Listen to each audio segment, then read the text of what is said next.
Assalamualaikum warahmatullahi wabarakatuh.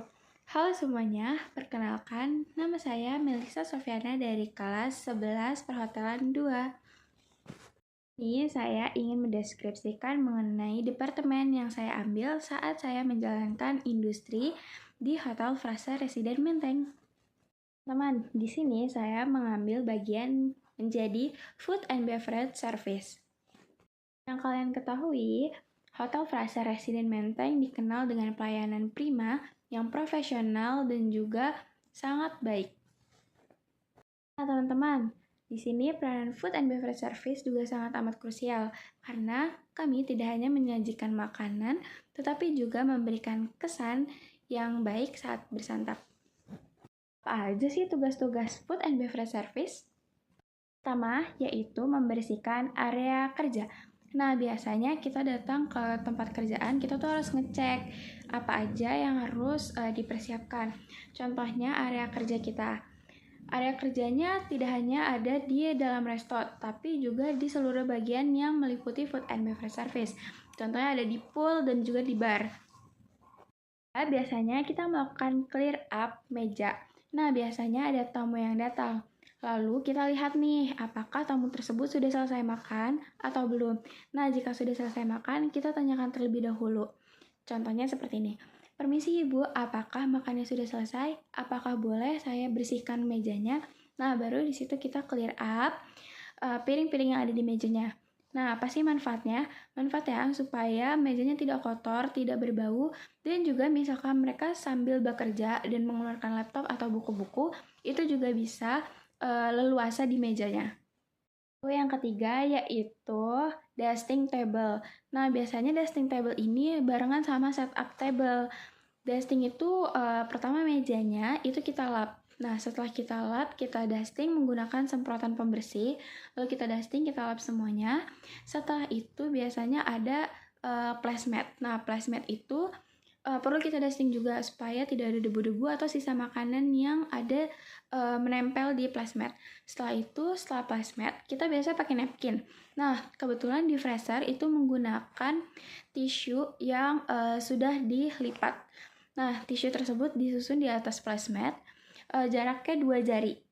Nah, setelah itu di atas napkinnya untuk breakfast ada dessert fork dan dessert knife. Untuk lunch biasanya itu ada dinner fork dan dinner spoon. Lalu yang keempat yaitu ada greeter, di mana greeter bertugas untuk menyapa tamu-tamu yang datang ke restoran. Setelah itu mengantarkan juga tamu ke meja yang akan mereka tempati. Nah, untuk memperlihatkan menu atau menawarkan menu itu adalah tugas server. Jadi greeter hanya sampai mengantarkan tamu saja.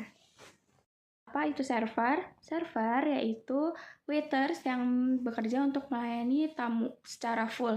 Jadi biasanya setelah greeter mengantarkan akan ada server yang datang untuk menawarkan menu. Jadi kita yang taking order. Nah, taking order itu menerima pesanan.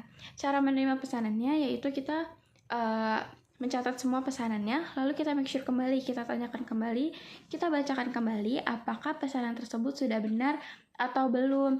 Lalu kita tanyakan atas nama siapa, kamar nomor berapa, dan juga payment menggunakan apa. Nah, setelah itu kita bisa langsung ke kasir. Si server akan ke kasir dan menginput semua menu yang tadi dipesan oleh tamu. Nah, yang menginput itu tugas kasir ya. Nah, setelah diinput biasanya pesanan akan langsung masuk ke kasir dan juga bar.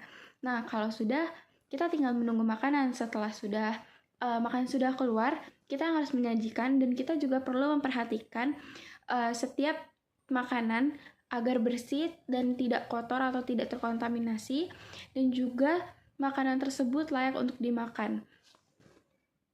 Kita juga memerlukan cutleries tambahan karena biasanya di beberapa menu itu menggunakan cutleries tambahan. Contohnya saat lunch, misalkan ada yang memesan steak. Nah, itu kita memerlukan dinner knife karena biasanya di table hanya ada dinner fork dan dinner spoon. Jadi kita harus menambahkan dinner knife untuk makanan tersebut. Nah, itu biasanya kita siapkan menggunakan dessert plate. Nah, di serve plate tersebut kita kasih napkin atau tisu, lalu kita sediakan cutleries apa saja yang dibutuhkan oleh tamunya. Selanjutnya yaitu ada room service. Room service biasanya dilakukan oleh laki-laki. Nah, tamu akan menelpon ke telepon kasir.